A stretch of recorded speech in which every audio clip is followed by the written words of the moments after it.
Welcome to Rethinking Balance Sheet. As always, Friday at exactly 10 a.m. in the morning, we talk balance sheets and we talk how we can rethink these balance sheets. Just to kick it off, here's Necole.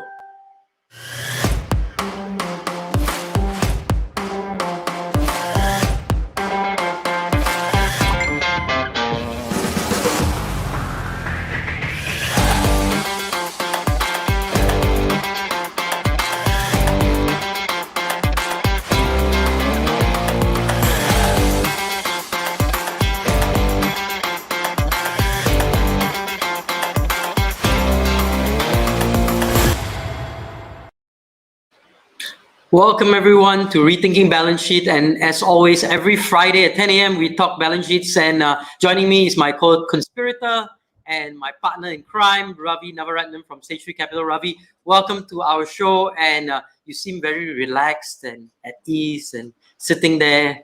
Probably just had a nice coffee to kickstart your morning. Ravi, what's happening to our show this week, and what's in store for us?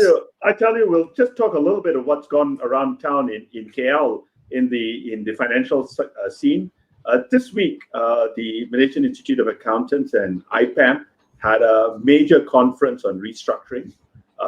And on that note of restructuring, I'm extremely pleased to have one of my former colleagues from Tanah Harta, who's got an amazing name, Tuan Syed Yasir Arafat, named after the man himself, I understand. An extremely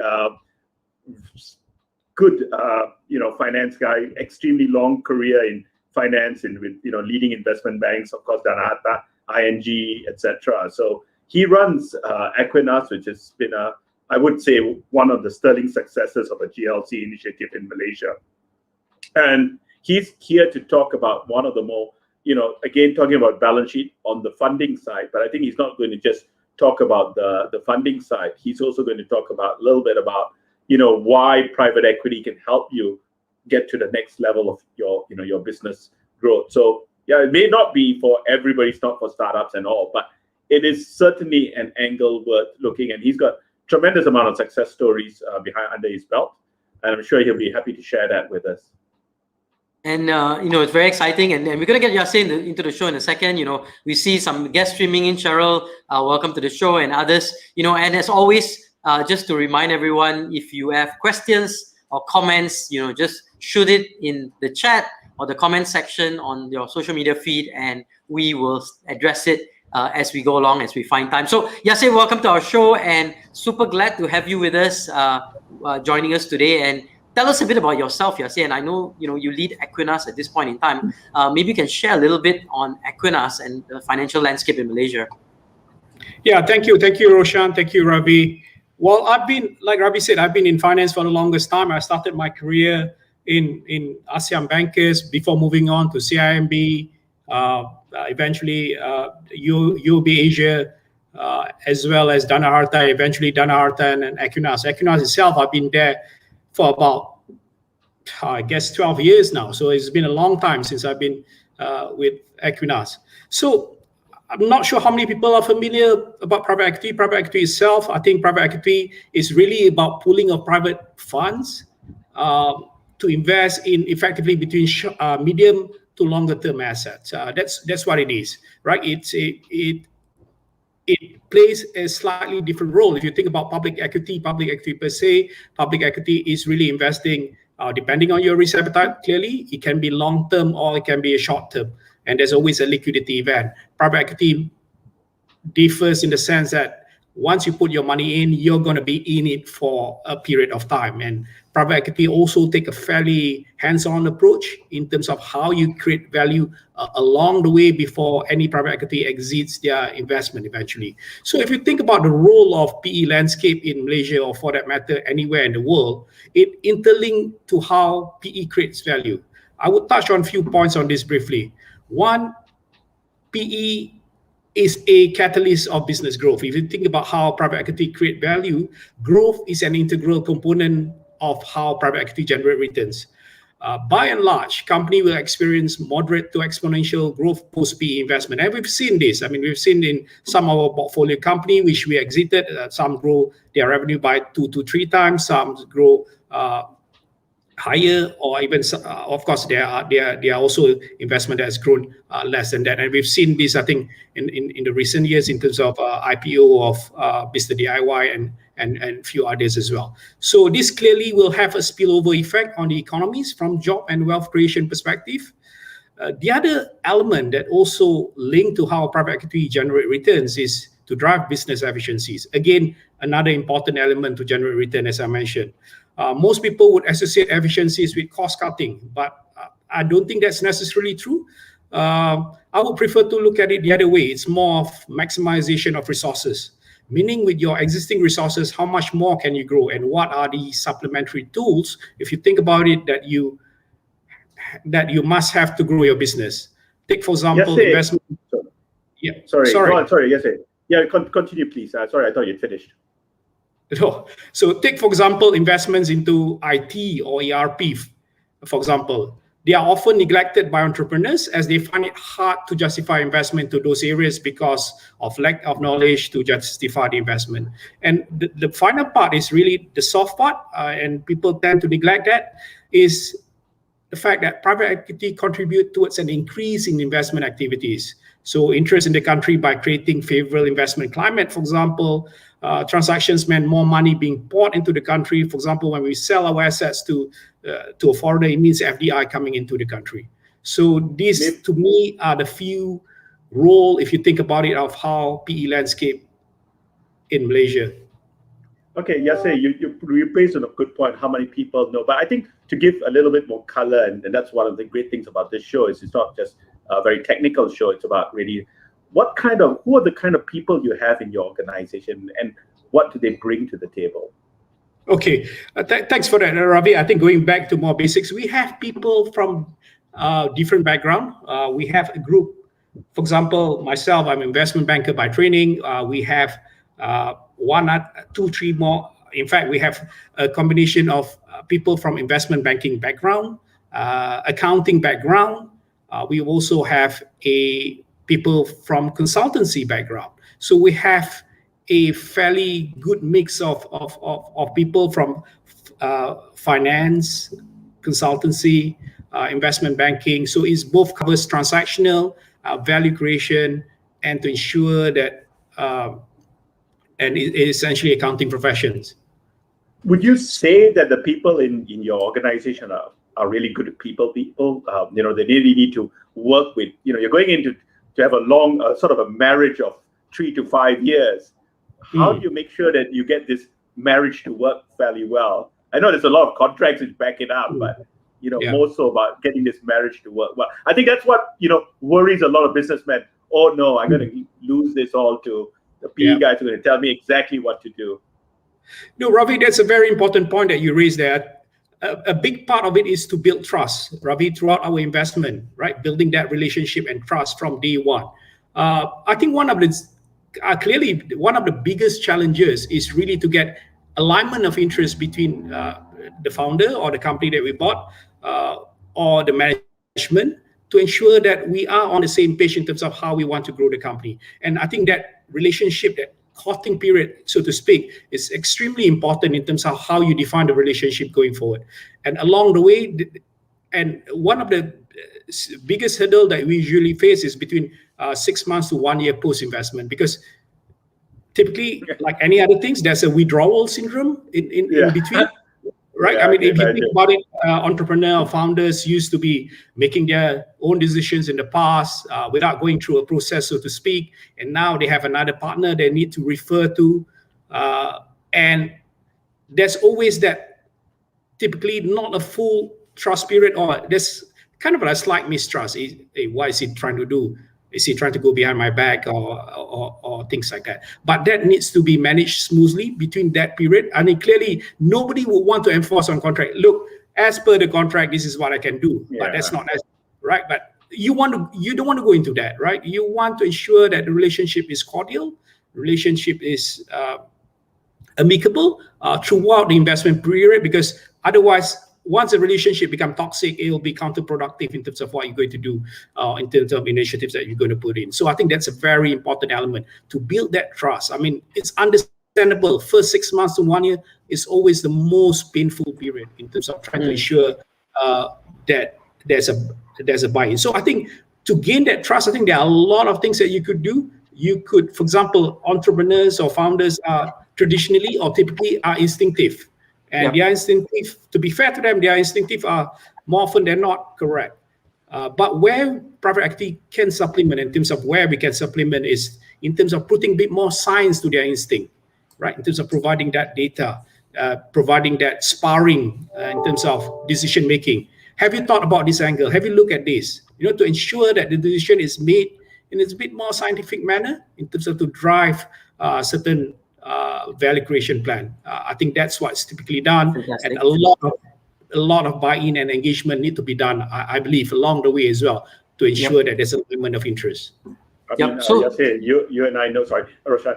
You go ahead, Roshan. Go ahead. No. I mean, I just want to reiterate that I think that was a really good point about there's loss in terms of dilution and loss of control. But I think other than financial capital that private equity brings to the table, you also bring that capability to spar, the advice, and I think sometimes the mentoring that I think sometimes we cannot quantify, right? I mean, it's hard, it's intangibles but may be very valuable. Also the networks I think that you guys bring to the table to enable organizations to really scale and really think about scaling. Yeah, I think that's true, Roshan. But just to come back to the point about contracts, and I mean, KL is a small market. It's not a very large market. We know most deals that take place. I've seen one gone badly wrong. It's well known around town. It's gone very wrong. But I think the key point for the entrepreneur is, I mean, you got to look at yourself and say, if you're the kind of person who can't work with others, you can't take this, you don't have this view of don't get it. It's just like marriage, right? Just, you meet the girl you don't really like, no point getting into that long-term relationship. I think that's crucial. I suppose that's for both sides, Yasir. Yeah, absolutely, Ravi. I think I would say it's not only you like the girl to get married. I think it's essentially when you get private equity in, you're marrying the family, right? I think that's it. You got to like the entire organization. Then you got to be prepared. I mean, each private equity have their own quirks, Ravi. I think each private equity has slightly different in terms of how they manage relationships. Some is clearly very legalistic. Some is a bit more relaxed. So it really depends. There's no one size fits all. Success story of one private equity and may not be necessarily easily be replicated for another company. I mean, it really, really depends in terms of what you're looking for. I always tell companies before they receive any private equity fund chemistry, of course, it's all sweet from day one, but like any relationship, I think they'll be good to any relationship is going to be good. They're going to go through some rough patches in between, and whether you're going to survive that. Well, on that note, Roshan and people out there, Yasir's been married for a very long time, so that's a vote of confidence that he's the guy to get a long-term relationship with. Okay, sorry. But Roshan, if you go ahead, Yasir. Yeah, Roshan, if you allow me, I mean there are clearly a few things I would want to touch about. I mean, I'm doing a bit of selling here in terms of benefits of getting private equity in. I mean, there are plenty of benefits of getting PE investment, but I would touch on few of these key benefits, perhaps going into slightly more detail if you allow me for each of these benefits. Benefit number one, which I think is fairly important depending on your ambitions for your company, is to professionalize companies as well as the work environment. And there are two elements to this. One is organizational, the other one is commercial. Many private companies do not show the same level of business professionalization as public companies. Well, I mean, I've looked at public companies, even some are not exactly professional either, but well, let's put it this way. But I think many private companies do not have that same level of professionalization. So PE investment are based on our effectively view of untapped potential within a company and perceived room for corporate growth, if you think about that. So really, if you think about it, our strategy is to realize this potential in order to increase the overall corporate value, depending on the nature of the business, whether it's top-line strategy, which typically focus on organic growth, or consolidation of industry or geographical expansion, which are usually accompanied by, if you think about it, measures at increasing efficiency. This and these can, if you look at organizational issues itself, okay, this is, I think it's quite important. Typically in most SME and mid-cap companies, functions are not always efficiently organized along the manager's competency. And this is very common, right? If you do look at CFO, they are double hatting or triple hatting or any other functions within a typically small or mid-sized company. You have a lot of individuals taking a more role than they typically would, or some, because of their relationship with the founder, they are able to take up important job, notwithstanding their competency, right? So you think about it, often crucial functions like, for example, CFO, chairman, or head of controlling IT sales are not fully established. There is, I think, personally, from our experience, typically a large scope to enhance those functions and roles. In addition, if you think about it, mismanaged or badly integrated department in larger companies typically will show underperformance and potential for improvement, which PE funds may perceive. I mean, for us, we will see it as an opportunity. So when we take over the company, we focus on adjusting and improving those organization structure. We use typically that's why it's important to have people of different background. So we use our own know-how and experience to adjust the hierarchy within the business and allocate responsibilities and authorities to support the growth of this company. From commercial aspect perspective, in a lot of cases, we provide opportunities for active involvement in the company. So when we look at commercial aspect, I think this is true from our own experience when we invest in retail companies, for example. We see a lot of this. Business processes like reporting or controlling in a lot of this company, to a certain extent, have been neglected or may need to be newly established for some of the companies that don't already have this in place. When we invest in company, also what we typically would do, we would typically put in ERP system and KPI to essentially to enable better tracking of business performance and development. So anything that's not operating or anything that's operating at suboptimal level, we should be able to track it. So that's it. No, I mean, there's a lot of benefits to that. I mean, if I flip it, right? I mean, let's say, someone like me or an entrepreneur will say, like, I want to be part of that process. I want to be taken over to some extent, or get the benefits that the PE brings to the table. I mean, what are some of the criteria that you look for in companies, and what drives your investment decision? I mean, what were you looking for in organizations that you make investments in? Yeah, thank you. Thanks for that, Roshan. I think from our perspective, we start off from the very basics, from the industry itself. Is the company operating in the direct industry? Is the landscape favorable? Are there many competitors? Are they better than their competitors? Is there room for growth? What is the overall size of the industry? Is it a freely competitive industry? Or is it relying on government contracts or concession? So that's from industry perspective. From company perspective, ideally, but this is probably perhaps the most difficult condition to fulfill, is, do they have competent management? Are the founders driving the business? If he is, how is his second and third liner, right? If second and third liner is hopeless, then it's something that we need to think about in terms of how we can help them in terms of recruiting for more competent management or things like that. Also, from deal perspective, is the founders exiting? If he's exiting, are the people below him good enough, right? From our perspective, and a lot of private equity success has always been working with the existing founder to grow the business, because founders are not there by accident. Essentially, they are there because they are competent in certain level. We are there not to replace them, but we are there in terms of helping them to grow their business to another level. We also look at other areas, like, for example, is the segment or the sector itself lend itself well to M&A. You can see that if there's a lot of M&A activities in the sector, chances are it's far easier to exit compared to other sectors. And that is an important part for our consideration, because we need to exit the asset. There's no point of buying the assets that we cannot exit at the end of the day. We also look at our ability to create value within that organization. Is there a role for us to play, or are we just a bystander in the organization? I mean, clearly, we like to invest in company where we can add value, where we can create value, working alongside the founder or the management. Yeah, so I think in a broader sense, that is typically the criteria that we look at. Yes, perhaps to give context to the audience, I think it'd be useful if we just talk a little bit about, within the limits of, your confidentiality, of a case study that you have done and done well. Sure.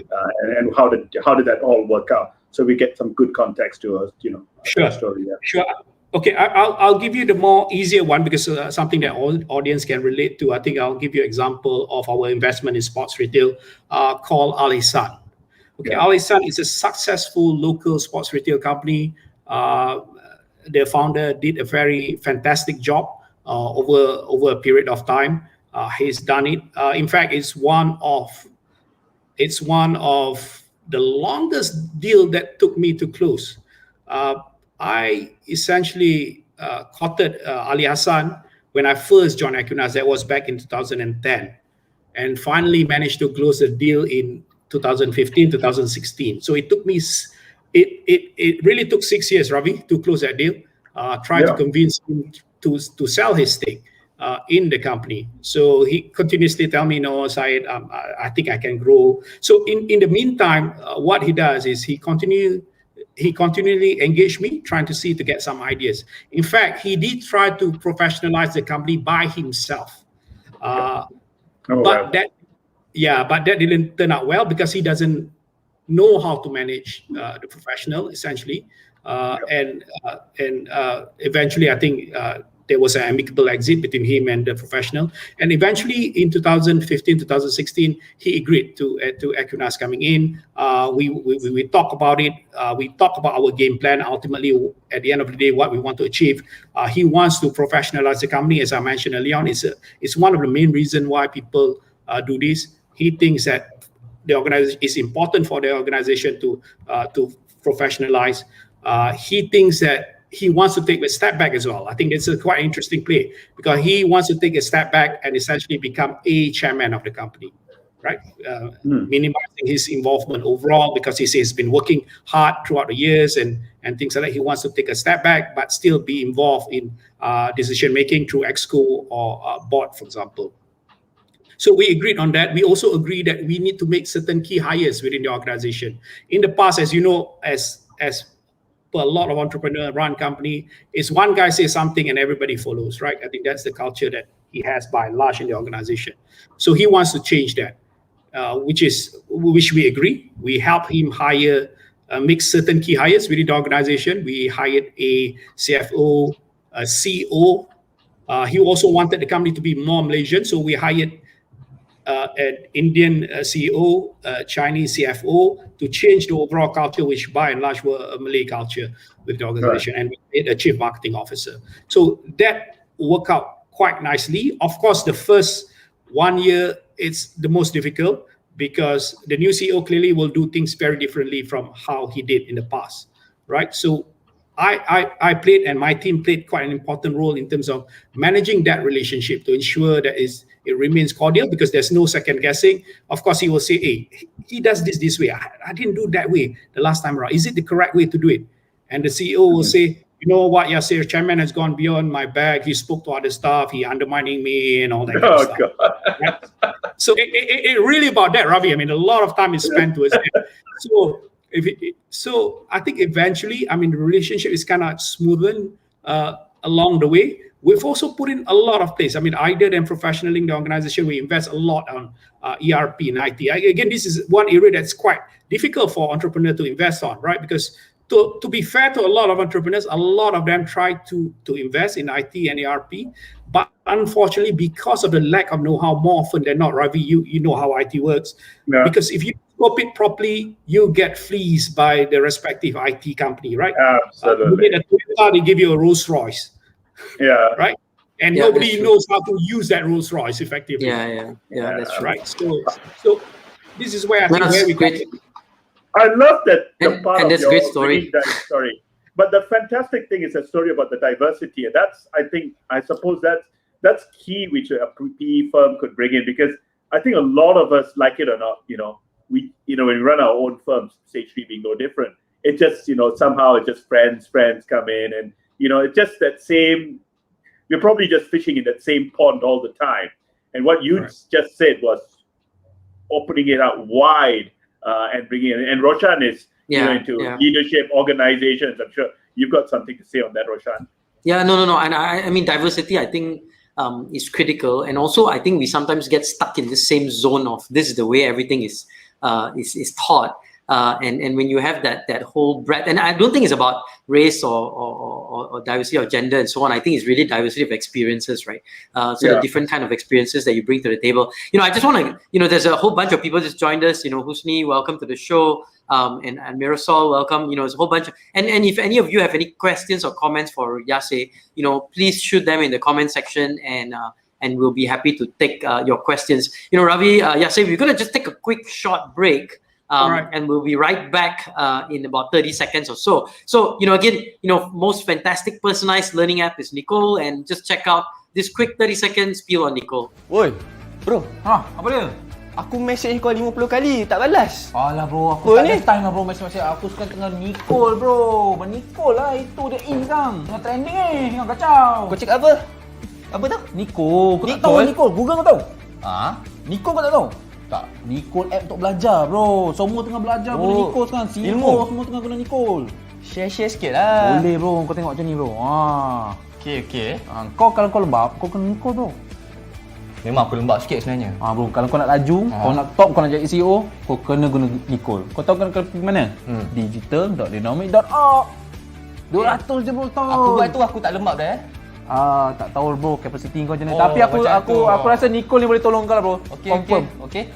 Berapa? RM200 je bro tahun. Boleh lah duit raya pakai Selamba bro. Ni kau tengok ni bro.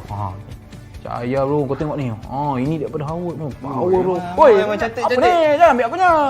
Okay. Aduh. Sorry. Aku teruja sangat lah. Ni tak apa kita tunggu sini.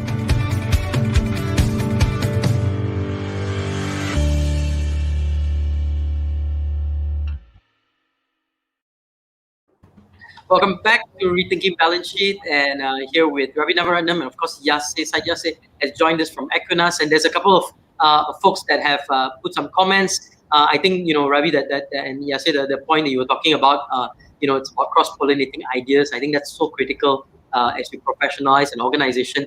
Daniel has a question, and his questions is this: with many healthy companies with solid business models that were unfortunately affected by the COVID pandemic, does this present an opportunity for PE funds to come in at a discounted valuation and try to implement a business turnaround?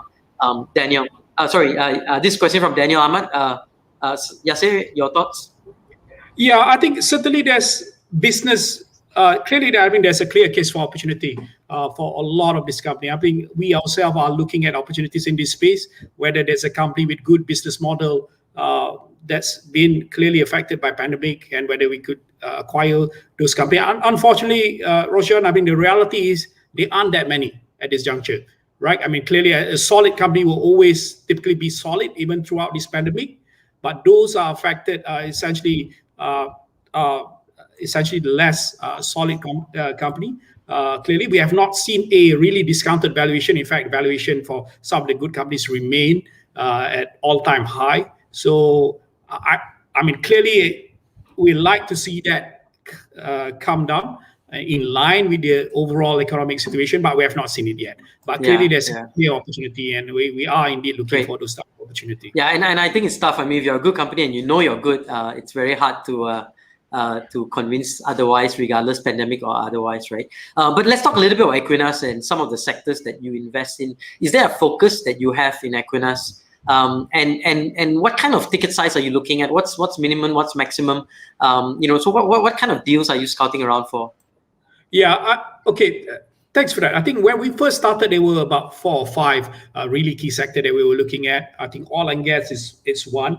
It's not traditionally a sector that PE looked at. But I think for us, because we have a social objective, so to speak, that's where a lot of, for example, Bumi Entrepreneur have presence in. So we look at oil and gas. We were one of the early investors in education. We look at education in the past. We've looked at retail. We look at FMCG as well as healthcare. So those were our in the early days. Those are the sector which we focus on. But I think as we evolve over the period of time, I think we've started looking at other areas, and these areas include technology. Technology, we're not going to go into deep tech or seed funding, but we're going to go into probably slightly later Series C or Series D, or even later stage funding. And this will cover area like digital infrastructure and so forth. We have also looked and invested in digital companies. We have invested in Triangle earlier on, which we have exited. We have invested in Exabytes, which currently still within our portfolio. We're also looking at manufacturing or advanced manufacturing. We have invested in a company called Flexiversa that's based out of Johor. Continue to look at that sector, continue to be interested in that sector, because we think that sector is an important sector for Malaysia as a country as well.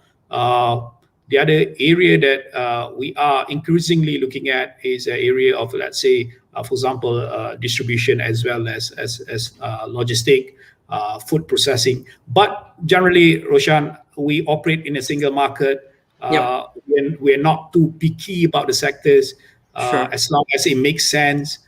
We are effectively sector agnostic. The only few sectors that we don't invest in is real estate and construction. But outside of those sectors, and because you say you go into slightly like Series C, Series D, I'm assuming your deal size are much bigger than in terms of your ticket our deal size. typically ranges. No, it's okay. I mean, our deal size ranges from between 30 million ringgit to up to 350 million ringgit equity check. And is this limited to just Malaysian companies with audience outside Malaysia here? Is it just limited to Malaysia? We can only invest in Malaysian company, but we can do a follow-on or bolt-on investment outside of Malaysia for our portfolio company. All right. Okay. Right. So so your like for portfolio acquisitions and so on, right? Yeah. All right. Sorry, Sure. there's overlap there, so I couldn't quite hear. Yeah, no. I meant like for assuming a Malaysian company takes an acquisition stake in a foreign company, then you'd invest that, right? Yeah, then absolutely. That's it. Or your investee companies going overseas can also inject further money and take it, right? Yes. Right. So it's not completely closed off. That's good to hear. But coming back on Daniel's question, that was a very good question indeed. Just coming back, and I think this is where you can really show the difference between private equity and where private equity is. What are you guys doing with your investee companies during this difficult time? A lot of it, Ravi, is we spend a lot in terms of business continuity planning. I think during this period is absolutely critical. Try to establish boundaries of business, which area can operate, which area cannot operate, and on those which area that we can't operate, is there a work around it? So we work a lot with our portfolio company, looking at their liquidity projections, liquidity requirement during this period. Clearly, some portfolio companies are a lot more affected than others. The strong one will continue to operate with minimum interruption, but there are indeed some of our portfolio company affected by the pandemic simply because there's a restriction in terms of how they can operate. Fantastic. So you're actually rolling up your sleeves and working with them. Correct. Brilliant. And your tenure, you mentioned 3 to 5 years, right? Is that a typical investment tenure that although it's getting slightly longer these days, clearly because of the economic cycle as well. We have a peak and trough, a much shorter cycle. So if you miss that window, so I would say between 3 to 7 years. That's the absolute maximum. On average, I think we've calculated in terms of our average exit and our portfolio company. I think for us average is around 4.5 years in terms of our door-to-door. And one area that I'd like to highlight as well, I think one thing that we've proven to be successful is that we have divested about half of our portfolio company within a period of effectively 10 years. So if you think about it, we invested in 24 companies and have exited about 12 companies. Wow. So that's pretty good. And has your business model been affected by the pandemic? I mean, in terms of looking and finding these gems and unearthing them and then Yeah. nurturing them. Yeah, I mean, from portfolio company perspective, I wouldn't say. I mean, clearly, I think as I mentioned, some are more affected than others. But I think where it gets affected is really ability to do deal sourcing as well as clearly closing of deal, right? Because it's very very difficult during this period. For example, try to go out and meet people, and nobody wants to meet you. Of course, we can sort that out through Zoom calls, Teams, and so forth. But it's not the same, right? I mean, you're not meeting person one to one. Okay, you may have an introductory meeting, but usually that relationship need to be nurtured. Either you spend a bit more time when you're having lunch, dinner, or so forth. Try to get to know somebody better, right? And nobody is gonna, for example, say, look, you know what? Through one Zoom call, I'm going to sell my company to you. I trust you to do this thing. So building that process, I think, is probably the most challenging part of the business currently, because you are not able to go out and meet. But we'll try to see in terms of what we can do. Yeah, trust building is. I think that's. I think it's affected a lot. Not just you guys, but a lot of other business, because it's a huge part of business, right? Building trust and bonding. Daniel follows up with another question, and I think this is specific more for how about target companies that are looking for strategic partnerships with the PE fund. And his question specifically is like, look, when you compare yourself against other PEs such as Quidor, Southern, Navis, and others, how do you stack up? In regards to maybe his company or even my company, let's say, looking for strategic partnerships with a PE firm.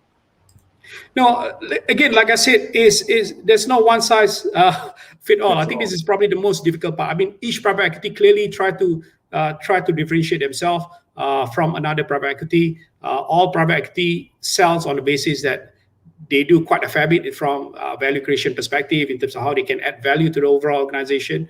I think ultimately, for a lot of this thing is really, I don't want to talk about my competitors or what we bring versus what they bring, because I don't think it's fair, because we believe that we bring a different value to other private equities. At the end of the day, for Ekuinas, you have access to all of us, right? You have access to me, my colleague, and everyone, right? Essentially, we are there to support you in between. We are not, for example, we are not somebody that fly in from Singapore or Hong Kong or things like that. We are there. We are on the ground.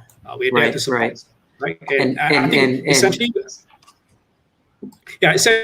I mean, to differ, work with whoever you're comfortable with. If you're comfortable with Davis, I think work with Davis. If you're comfortable with Credo, work with Credo. Comfortable with us, work with us. Right. Yep. I think to take that question slightly further, and sorry, Ravi, I'll just add into that. If a company is seeking, and again, they may be exploring PE as an option and looking around in the market, what should they be thinking, in terms of how do they get access to you guys, or how do they stack these guys up and say, we should zone in on these couple of PEs, and then how do you trigger that conversation, and how do you kind of take the first step for the target companies? For them to kind of connect with the PEs. I think for a lot of them, I think what will be very useful is to have a clear idea in terms of how they want to grow their business, because it always help in terms of having that conversation, right? To have access to private equity is not very difficult. I mean, we have a website, you can contact us. I mean, clearly, I think from our perspective, we do a lot of research, try to reach out to many of these companies as well. But in case that we have not reached out to respective company, I think the most important thing is really to have a plan in terms of what you intend to do for your company, how you intend to grow your company, and why your company is essentially great, right? So I think that's the very basic in terms of how company can prepare itself, right, for PE investments. Excellent. Sorry, Ravi, you wanted to say something? Yeah, yes, we wanted to get back on that thing of, there's a lot of things on technology, and I think the other one which is big on is, you talked about professionalization and organization. I think that's really the gem of what we've been discussing today. I think that's really overlooked at in terms of where companies could really start their to change their organization, where real value can be created. Now, you talked about what y'all have done with something like the sports company. How do you see this going? Do you see within your organization you've been recruiting more people with these kind of skills to bring to it's a big push, and I think it's a really big topic. In fact, when we spoke to the founders of Job Street, in fact, he said there's no easy answer. I mean, they were comfortable with spending on technology. It's a company that started with technology from the get-go, right? But here is we've got to start really thinking about that big transformation in Malaysian companies, and then how many deals can private equity companies do to help the ecosystem? From our perspective, Ravi, I mean, we started off with one person in what we call PMM, portfolio monitoring and management. Today, we have about 6 persons, right, covering all areas. Essentially, IT is a big is a part of it. We've also about 3 years ago recruited somebody that helps in terms of growing top line, the sales and marketing. I think one of the next hires that I would like to make within the organization is somebody that focus on digitalization, and that doesn't mean that it only Sorry, are we on or? No, we can hear you, but you're coming off and on. You're cutting off sometimes, but go ahead. Syed. Maybe Yasir can go in and come out, and we can talk. We might have lost him. Oh, he's here. Okay. Yeah. No, you're back. All right. Yeah, I think one of the next push that I would like to. So one of the next push I'd like to make is really in terms of recruiting somebody that could focus on digitalization and in terms of creating value for a lot of portfolio companies. So it's really in terms of not only looking at new investment, technology investment, but in terms of how we can roll out digitalization throughout our portfolio company. I think that's one area that we'd like to focus on in the short to medium term to ensure that their business model is robust and future-proof, essentially. What about culture and organization? That's sometimes a soft thing that people quite overlook, generally speaking. But Ravi, I think this pandemic shows people that we need to do something very, very differently. Clearly, right. I think most companies are not spared from this pandemic. If we look at how business are done in the past, that's not going to stack up in the future, right? Clearly, things got to change in terms of how we look at how businesses are being run, looking at the business model, looking at revenue streams, and all that as well. Fantastic. I think that's been a real takeaway. So for anybody thinking of a private equity, I think that's something you got to really start thinking what these guys can bring in terms of organization, culture, top line sales, and of course digitalization and technology. Roshan. Yeah, and I just put equinas.com.my. I think that's the website that for those of you looking to connect and potentially be part of their portfolio. I think you can connect with the Ekuinas team over there. I think, Yasir, just to close out today, love to hear your final thoughts, in terms of not just the space, but kind of, if you can impart us with some nuggets of wisdom as we close out this show, what would be your final thoughts and what would be your final sort of advice to each and every one of us?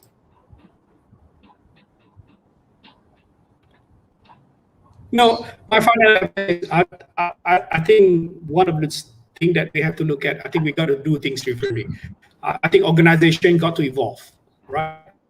There's no room for complacency, and I think that's need to happen. If you look at a Malaysia company in general, I think there's complacency is kind of set in. If you look at a large company 10 to 15 years ago versus what it is now, it's by and large are the same company, Roshan. And if you look at the New York Stock Exchange, it's totally different companies, right? The largest company are different companies, right? So as a whole, I think as a country, as the industry, I think we need to work towards really revolutionizing how things work in Malaysia. I think that's a very important thing. We need to migrate from relying by and large in commodities, real estate, and infrastructure to other areas. And I think our goal as a private equity company is to find that gems and help them to grow to that next level. Fantastic, thanks. And just a comment again from Daniel, who says, appreciate your point that PE funds have their own websites that target companies can submit their proposal to. Given Malaysia is highly driven business networking and social relations, are most of your investee portfolios originated via business submitting their proposal to your website, or through your people networking through company owners, or your networking through company owners? No, So that's quick questions. Clearly, I think COVID is clearly through business networking, right? And it can come from two sources, either pure networking or through research. Because we also do research, trying to find out which company operating in which industry, are they attractive, are they not attractive? And if we don't have access to them, we make an introduction of ourselves to them. So it's really, really by and large. In terms of people approaching us, I think that's in fact fairly minimal from our perspective. Fantastic. And Ravi, as we close this up, your thoughts, and what are some of the key takeaways that you got from our session today with Syed Yasir? I think I've actually worked with Ekuinas quite a bit. We've done several transactions with Ekuinas and very, very successfully through them. And I think that even after doing 3 with them, and we've done that very well with them, I think today's sessions actually taught us a lot more on what they do, once we've left the scene, which is extremely interesting around, we've always said this idea of smart money, right? And I think that's where the private equity comes. But it's also fair enough. I think Yasir was very upfront and honest. It's got to be something for both parties. It's that wonderful concept of marriage, to be thought through. If you're just that kind of person, you don't think you can work to it, it's going to be my way or the highway kind of person, I don't think private equity is for you.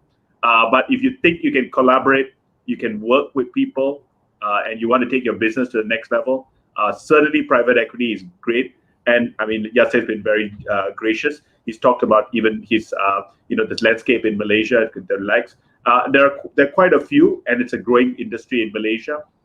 Even for young people, I would also say it's a great place to go and work for. Like Ekuinas would be a great place to go and work for. You can learn a hell of a lot. So I think there's a lot that we've taken away from this one. So I would certainly say to those listening, you got size, you want to grow to the next level. Maybe not for all the startups and the small companies, but if you really want to grow, and like Yasir said, you want to change the shape of the KLCI 100 or KLCI 30, whatever it is, we really need to start transforming our economy. Fantastic. And, as always, we want to thank Yasir and also Ravi for being here. And, we want to end up with a quick plug. I think, one of the things Ben Franklin and many others say is learning is very critical. And every insight that we get, if we can compound that, we can compound our learning and go exponentially. So with that, one of the best personalized learning tech is Necole, the first AI-powered personalized learning app in Asia. That's a learning experience platform. So if you haven't got your Necole, go to necole.app and check it out. Thank you very much, guys. We've been on Rethinking Balance Sheet. Really have a wonderful weekend, everyone. And wish you all the best in the weeks ahead. And if, again, shout out to PE. If you're looking for a PE, Ekuinas is a great PE to consider. So goodbye, everyone. Take care. Have a great weekend. Thank you. Bye-bye. Bye. Thanks, Roshan. Thanks, Ravi. Yeah, Bye-bye. stay on. Bye, Yeah. everyone. Bye.